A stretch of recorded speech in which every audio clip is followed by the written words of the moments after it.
I did go to one of these crime conventions in Muncie, Indiana years ago.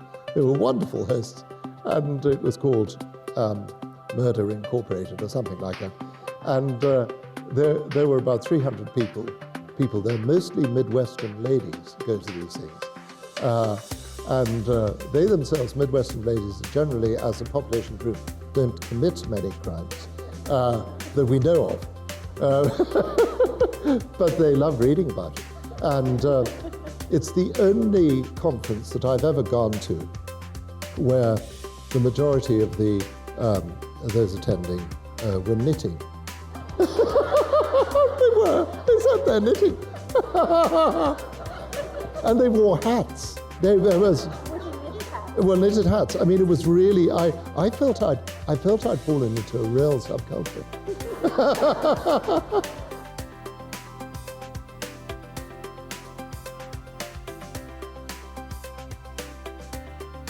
Some authors manage to grab readers by the heart and never let go.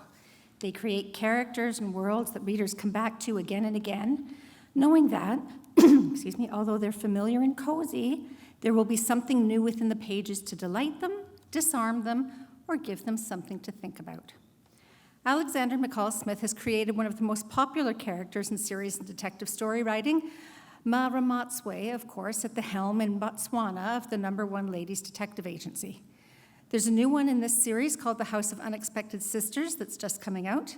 He's created other worlds too, the 44 Scotland Street series, the Corduroy Mansion series, or Isabel Dalhousie and the Sunday Philosophy Club. And some standalone books as well, including earlier this year, My Italian Bulldozer.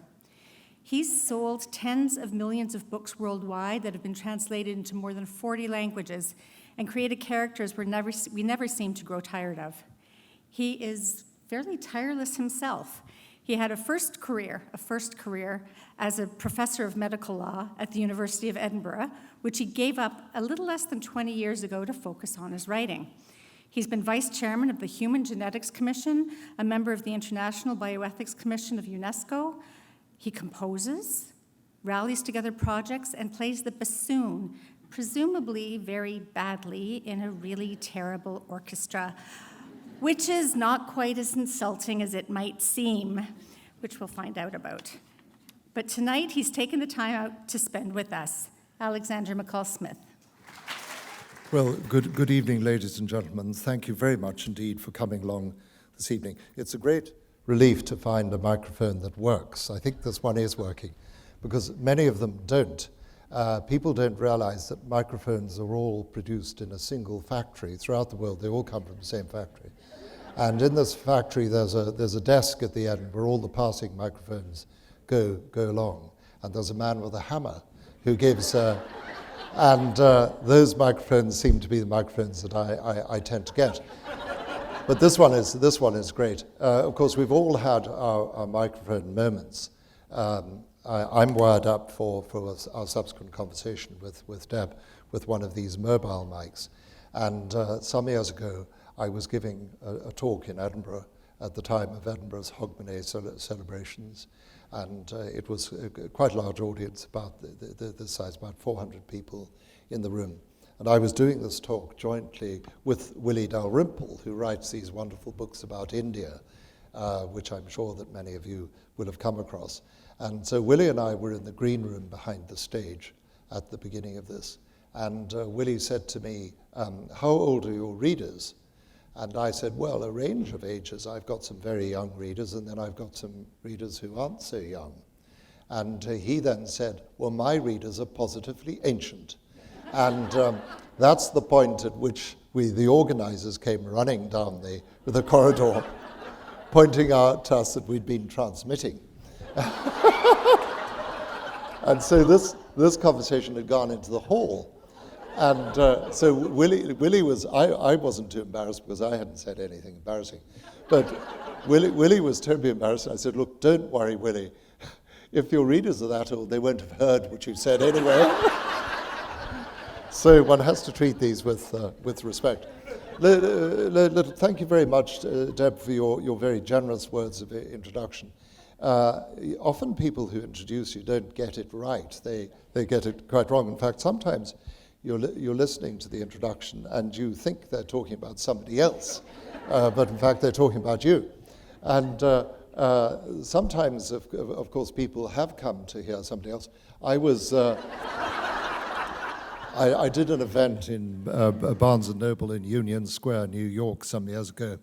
And at the end of it, this man came up to me and he said, "Thank you very much for that." And I said, "Well, thank you for coming." And he said, I didn't mean to. And it transpired that he'd got his dates wrong, and he had thought that he was coming to hear somebody talk about the history of the atomic bomb. Instead of which he got me going on about Mara Matsui and whatnot, but he was very polite about that.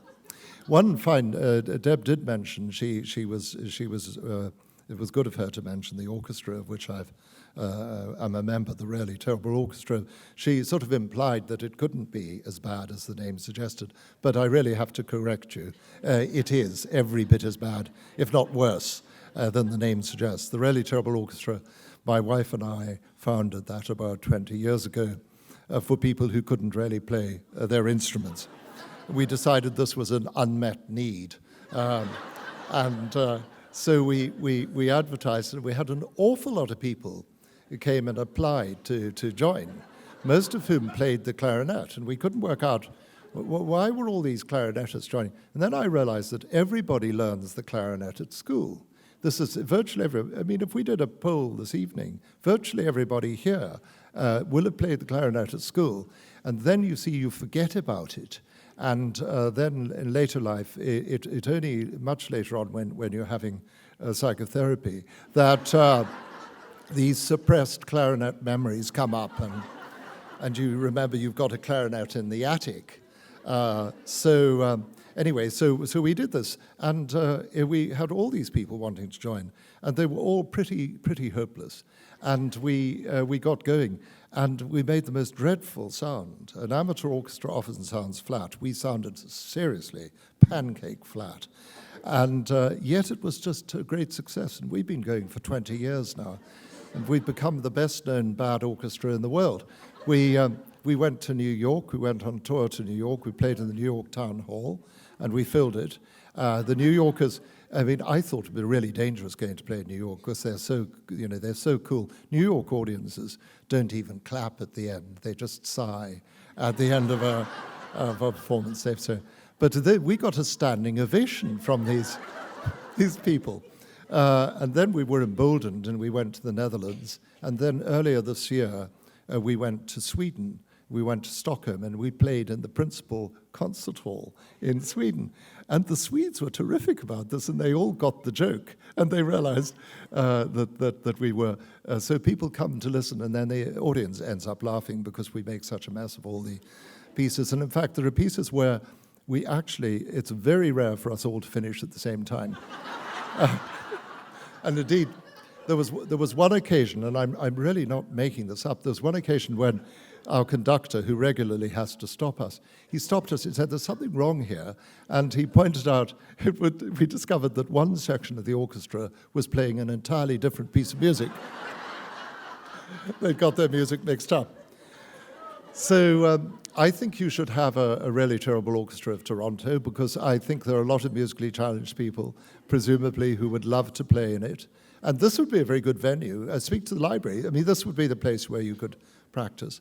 And you need to get a professional conductor. We have a professional conductor, but you don't need to pay him or her.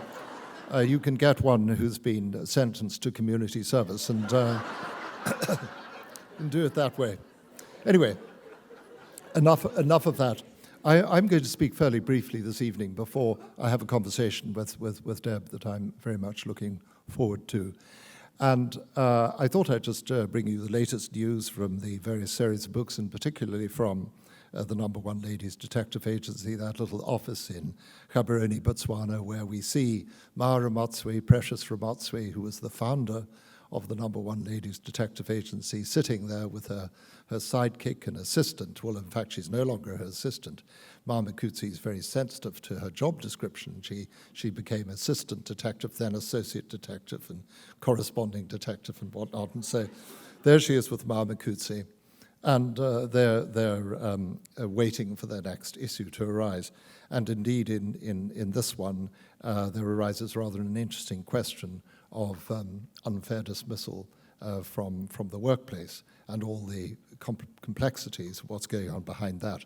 But there's also another issue, and to a certain extent, the title tells the story. Some titles do give the whole thing away. So The House of Unexpected Sisters indicates that this might be about unexpected sisters. And indeed, not wanting to spoil the plot, that's probably true. Tolstoy did that with War and Peace as well. I mean, he really spoilt it. I mean, that's why many people don't read it anymore, because they feel... So anyway, so Mara Matsui, there we are, and I love writing about Mara Matsui and Mama Coetzee. It gives me such pleasure. I feel as if I know the character. I think that happens if you're with a fictional character for some time. People sometimes say to me, "Is she always present with you?" And the answer to that is no, not really.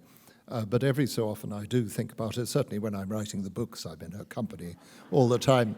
And occasionally something that does happen is if I'm about to do something uncharitable or say something uncharitable, as we're all tempted from time to time to make an uncharitable remark about somebody.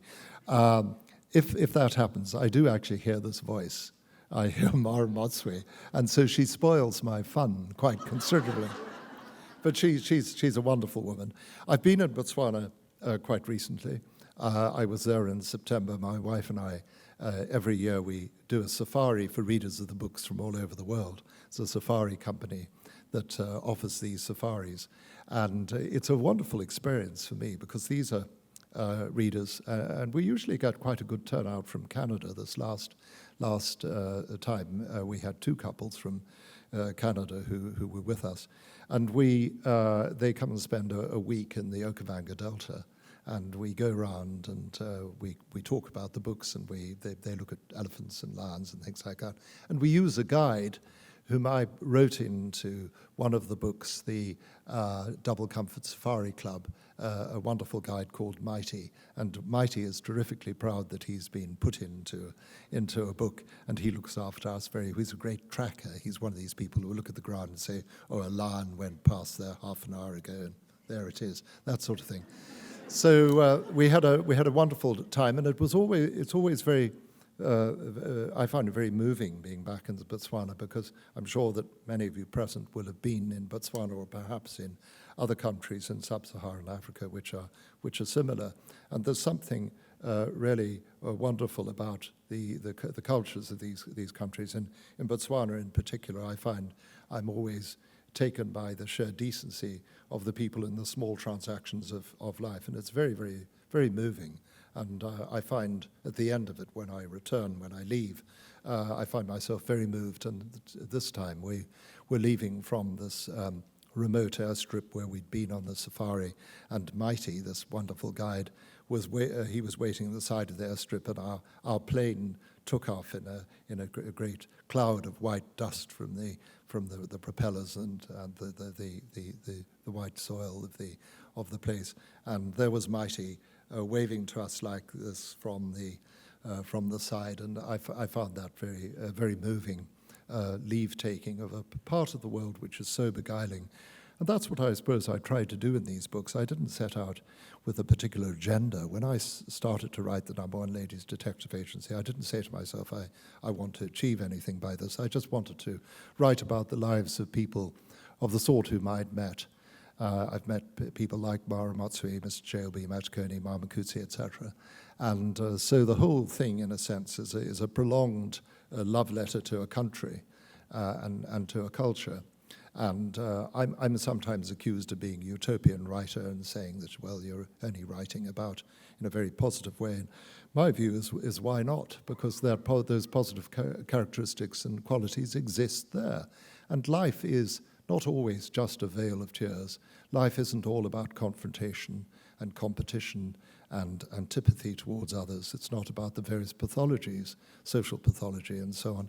A lot of life is actually about people leading good lives, often in rather difficult circumstances, and doing so with great dignity and with great generosity of spirit. And those are the people that I see in Botswana. Now, there are other sorts of people, but those are the sort of people that I see, and those are the lives that I choose to record there, and I feel that is justified.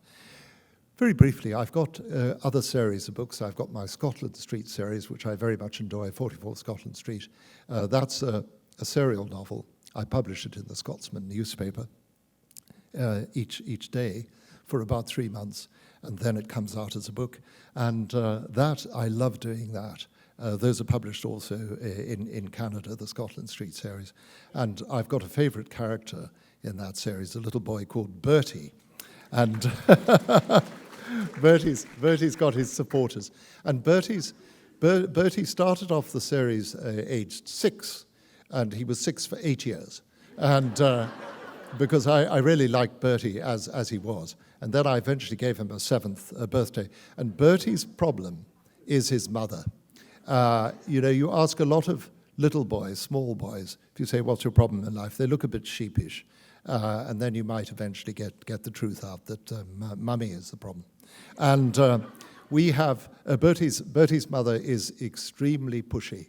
She's seriously pushy. We have a very, very serious problem in Edinburgh, where I live, of excessively pushy mothers. We have the highest incidence of pushy mothers of anywhere in Scotland. The Scottish government's aware of the problem, but hasn't been able to. And you've got a pushy mother problem in Canada as well. And do you know where the epicenter of that is? It's West Vancouver. That is where there are more pushy mothers in West Vancouver than the whole of Canada put together. It's really serious. I was made aware of this a few years ago. I was in Vancouver, and I was talking to somebody about pushy mothers, and he said, oh yes, well, we've got a big problem here in West Vancouver. And he gave me an example of it. He said he was in a coffee house, and this woman came in with her 1.5-year-old son in his stroller with his little arms hanging out like that on either side. And this woman said to him, pointed at this exhausted-looking boy, and she said, he gets so tired, after his dance classes. And so Bertie's mother's terribly pushy for Bertie. So she makes Bertie, he goes to yoga classes, and he goes to yoga classes called Yoga for Tots, where many of the children are so small they can't even get into the yoga position. They have to be pushed into the yoga position. He goes to music lessons. He learns saxophone. He's made to learn the saxophone. And he has Italian conversazione sessions with his mother so he can appreciate Italian culture. She's making him learn Italian, age 6. And he has psychotherapy as well. And there's a scene in one of the early books where while Bertie's he goes to an advanced kindergarten, not an ordinary kindergarten, advanced kindergarten. And he's at his advanced kindergarten. His mother goes off to a floatarium where she floats in a flotation chamber to de-stress. And Irene is in her de-stressing flotation chamber, and her cell phone goes, and it's the principal of the advanced kindergarten, Miss Christabel McFadgen, on the line, who says, would you kindly come up to the advanced kindergarten? There has been an incident. So Irene gets out. She's a bit annoyed about this and goes up to the advanced kindergarten. And there's Miss McFadgen, who says, there's been an incident. One of the children has written graffiti on the toilet wall. And Irene bristles and says, well, why do you look at me? Why do you think it's my Bertie? And Miss McFadgen says, because he's the only one who can write. And then she adds, and it's in Italian. So poor little boy.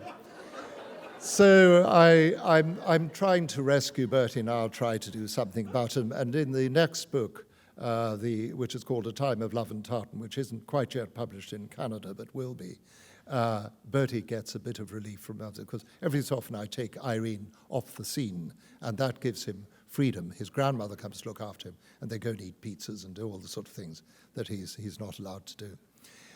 May I just, before we go on to our conversation, say a little bit about one of my self-standing novels, which is called My Italian Bulldozer. And I really enjoyed writing that. It's set, as the titles, sometimes the titles do give it away. It is set in Italy. And what happened, that I thought I might let you know, is based on something which actually happened to me. This is a true experience I had, which I'd like to tell you about.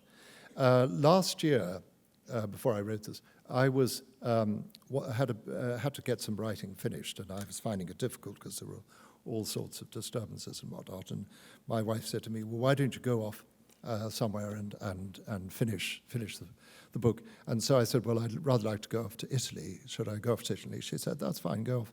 And there's a place in Italy that I particularly like called Montalcino, which is in the Sienese Hills. It's in Tuscany, and it's one of these gorgeous Italian mountaintop villages, hilltop villages, and they produce a very good wine there called Brunello di Montalcino, which is really excellent.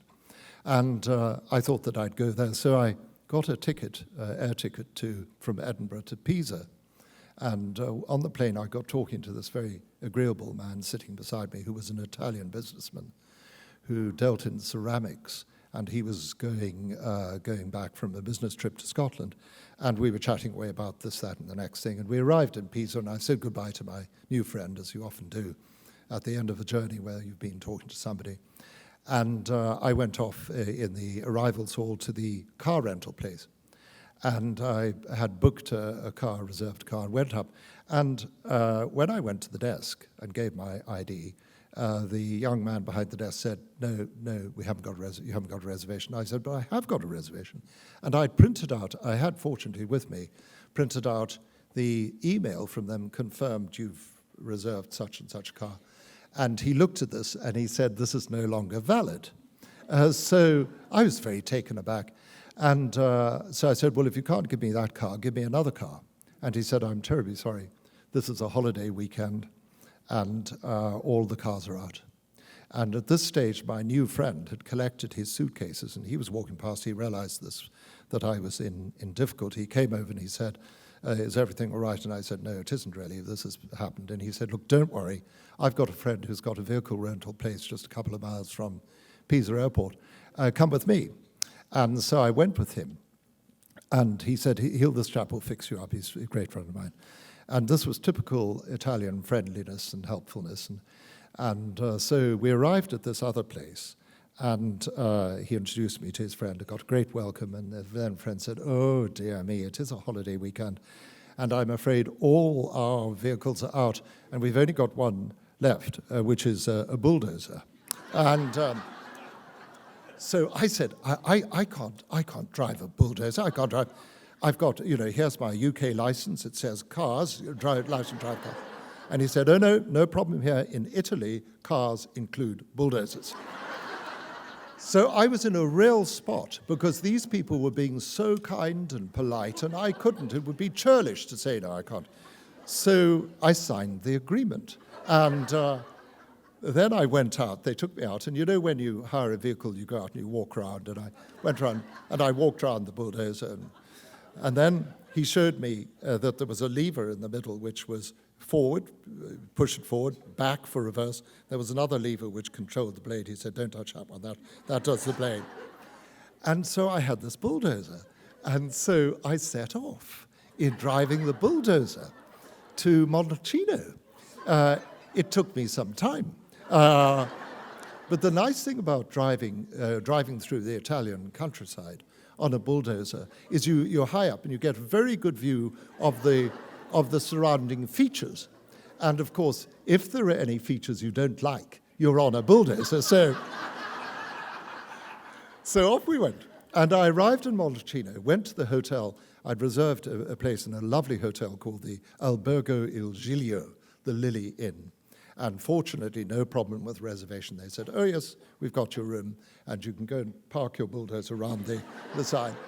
And so I set up, and I was very happy there for 2 weeks, and I got a lot of work done. And every morning, I went off and had coffee in a local cafe, and I got to know the locals, and I got to know the local priest quite well, who came for his coffee the same time as I did, and we chatted about all sorts of subjects.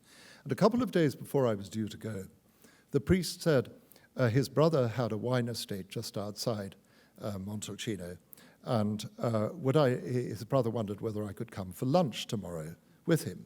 And I said, that's yes, very kind, thank you very much, I'd like that. And then the priest said, and can we go in your bulldozer? Because his own car was in the garage. And so I said, well, that's fine. There was a spare seat in the bulldozer. So the next day, the priest and I set off in the bulldozer, and we got to his brother's wine estate. Another big welcome. The brother said, just a simple Tuscan lunch. It was 8 courses, and very nice. And then at the end, the brother said, Brunello di Montalcino, this highly sought-after wine, is produced in a very strict zone of production.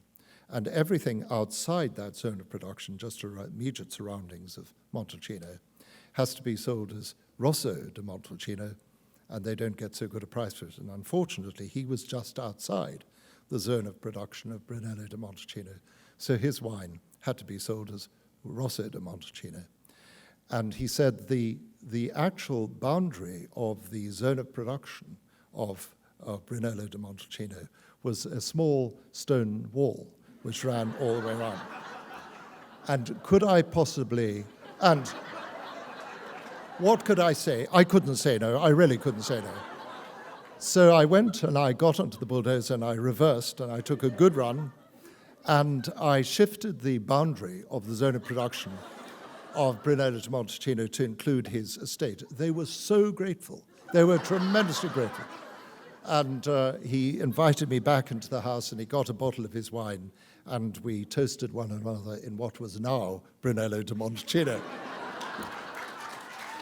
You have written more than 100 books.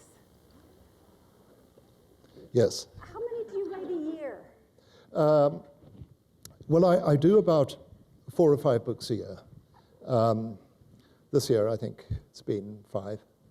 I actually, I know this sounds ridiculous, but I've stopped counting and don't really bother to count because I'm breaking all the known rules of publishing. Publishers always say 1 book a year, 1 book a year, but I actually am doing a little bit more than that. But I enjoy it so much. Well, what does a writing day look like for you to be able to produce that kind of?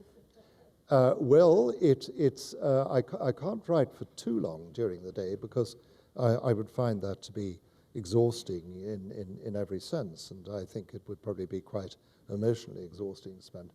So I write for about probably about 3 hours would be about as much as I would do. But I'm very fortunate, and I'm very conscious of my good fortune in that I can write quite quickly. So I will write when I'm writing. I'll do about 1,000 words an hour.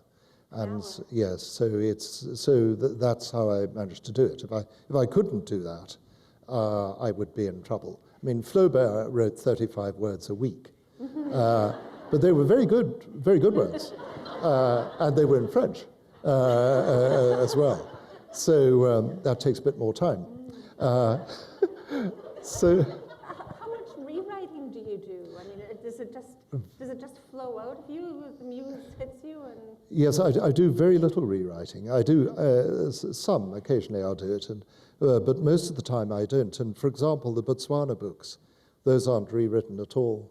Those come out more or less as they eventually published. I mean, I might here and there make a little put in a semicolon or split a sentence or something of that sort. But generally speaking, no.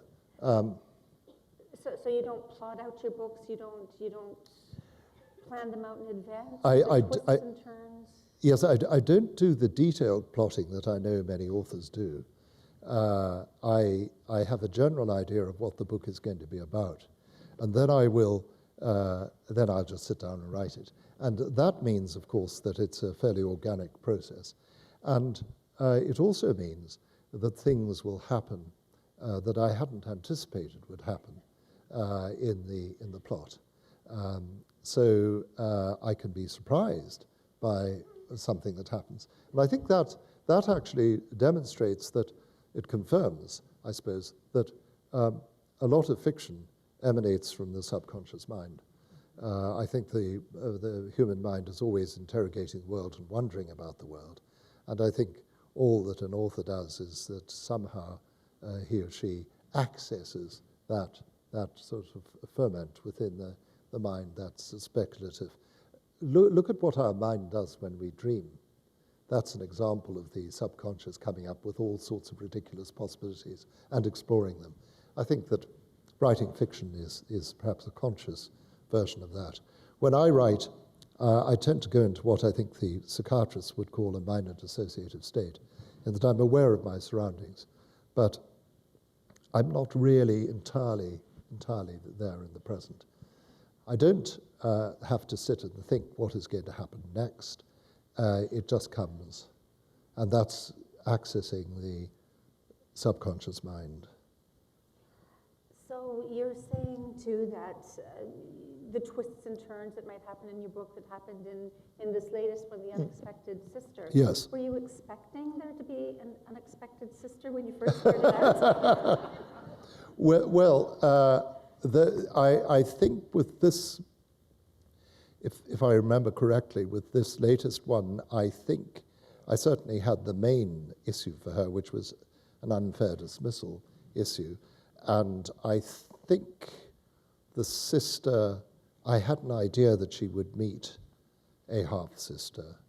I think I'd had that idea before. I can't recall whether I was specifically going to use that idea in this book, but it came naturally in that.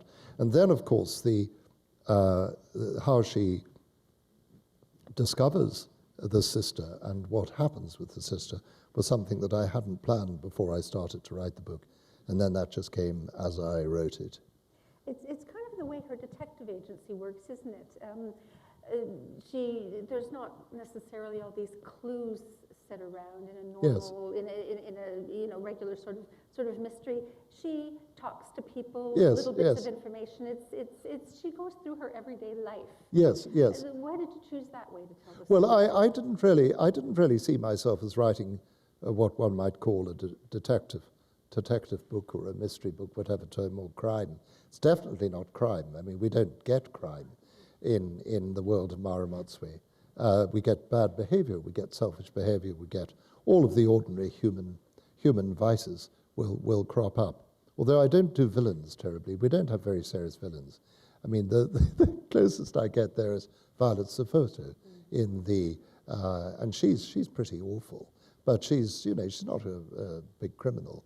So there's no real crime. So what I really wanted to do was to write about the day-to-day life of somebody like Mara Motswe, a woman living in Botswana, a woman of great intuitive ability, and to say something about the society. I wanted to write about the country and the people.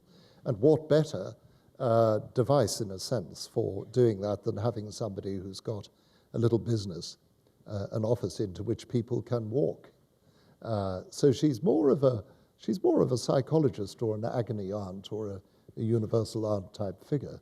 But calling her detective at least enables us to slot the books into a genre, slightly into a genre, but not. I mean, when I occasionally go to conventions of crime writers or whatnot, I mean, I'm not the real thing. They wear black T-shirts and have a bit of stubble, and they're different. I did go to one of these crime conventions in Muncie, Indiana, years ago. They were wonderful hosts, and it was called Murder Incorporated or something like that. And there were about 300 people there. Mostly Midwestern ladies go to these things. And they themselves, Midwestern ladies, generally, as a population group, don't commit many crimes that we know of. but they love reading about it. And it's the only conference that I've ever gone to where the majority of those attending were knitting. They sat there knitting. And they wore hats. There was... Were they knitted hats? Well, knitted hats. I mean, it was really, I felt I'd fallen into a real subculture. I bet you those other mystery writers, though, they can't tell stories about psychiatrists who prescribe their books for people who are depressed. Well, that's one of the really nice things. I get letters from the psychiatrists saying that they've been prescribing the books, and indeed, 2 weeks ago, I had a visit from a reader who was a psychiatrist. She knew somebody I knew, asked whether she'd come and say hello, and she came with her two charming little daughters and her husband and talked to me about the books. And she's a psychiatrist in London, operating in pretty difficult circumstances. She's in a tough area of London and dealing obviously with a lot of psychiatric morbidity.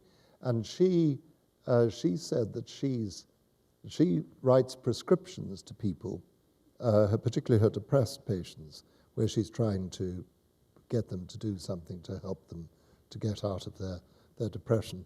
And she'll say, write a prescription for treat yourself to the movies, or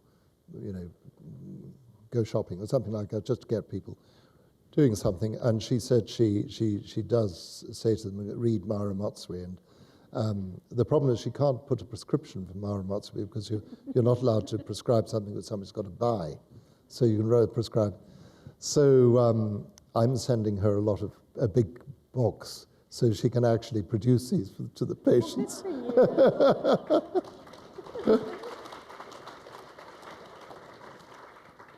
So I think Mara Matsui is that sort of character. She's a wonderful. I think Mara Matsui is an inspiration. I feel that for me she's an inspiration. I feel cheered that somebody like Mara Matsui exists, even only in a fictional universe. She's somebody I'd like to sit down and have a cup of tea with. And she has plenty of those. Oh, yes, she does. Tea, redbush tea. She drinks redbush tea, which she loves.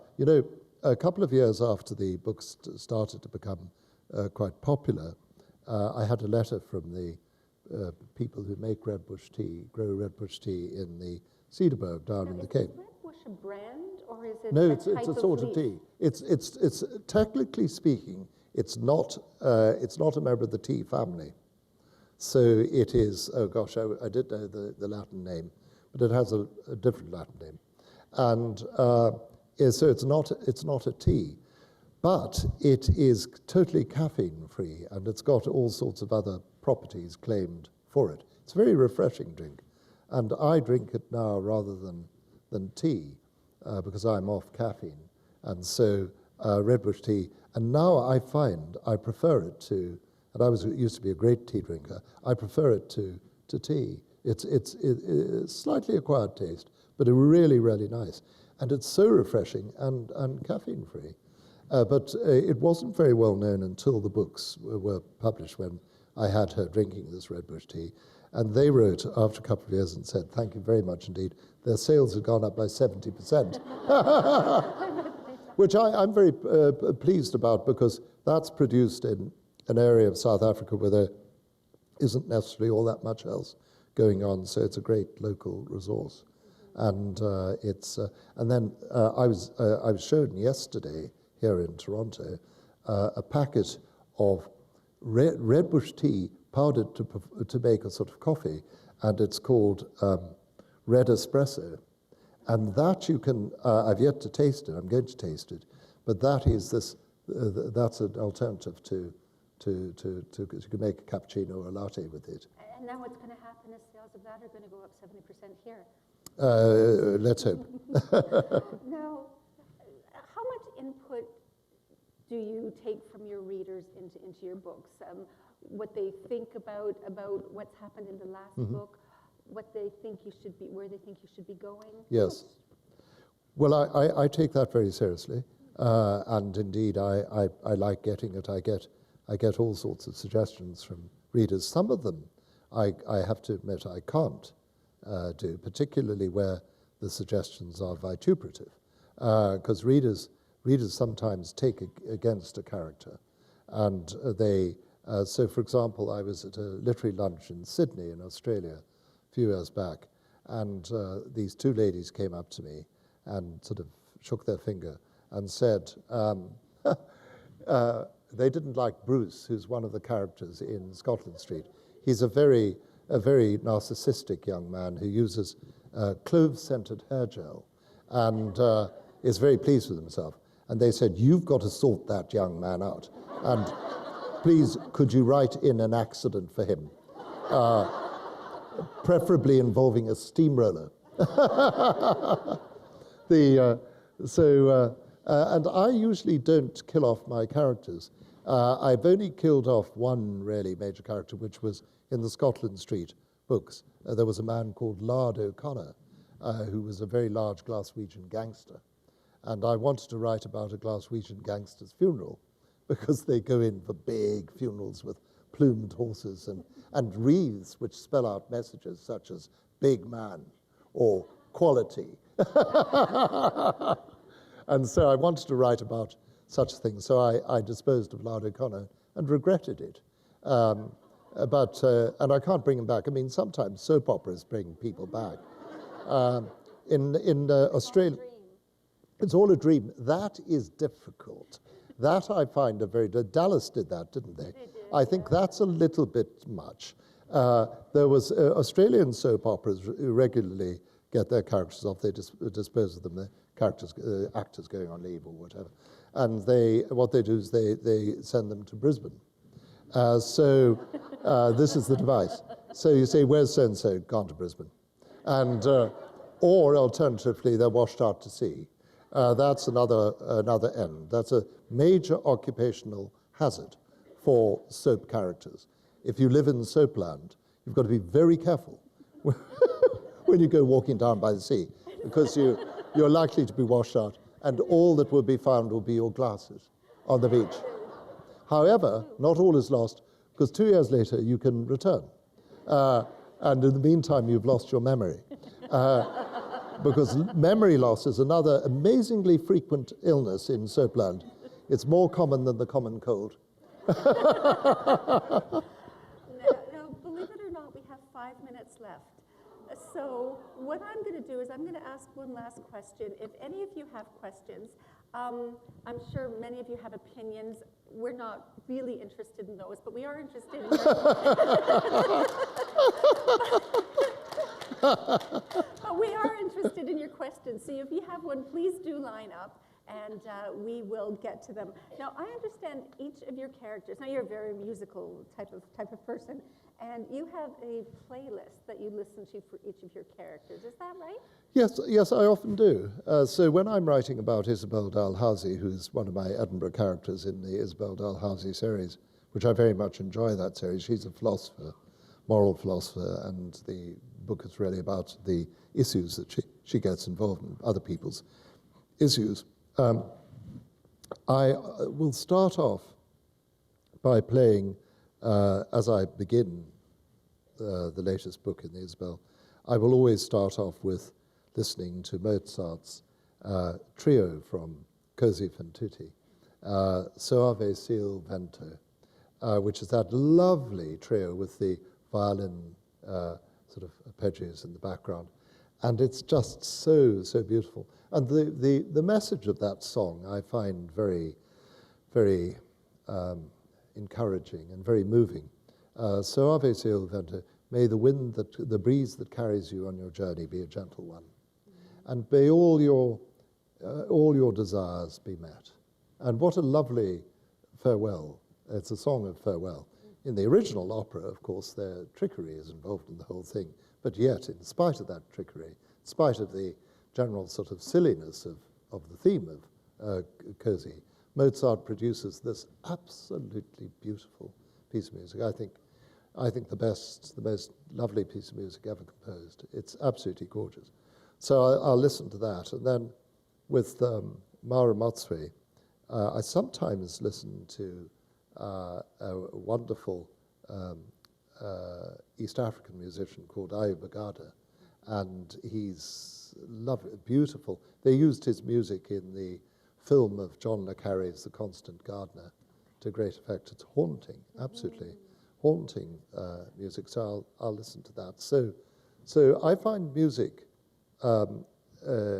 helps me to get into the state, the right mental state for writing, as long as it's suitable, as long as there's a sort of flow and an ease to it. I mean, I couldn't listen to something unsettling music and write, but music that is resolved and peaceful. I can listen to Arvo Pärt when I'm writing some things, because that's very ethereal, almost minimalist. Well, it is minimalist, I suppose. Yes, it does. I think, and I hear when I write, I hear a rhythm, I hear a beat, which the words fit into. The poetry. Yes, there's some sort of internal scansion device is operating, and so it determines the structure of the sentences.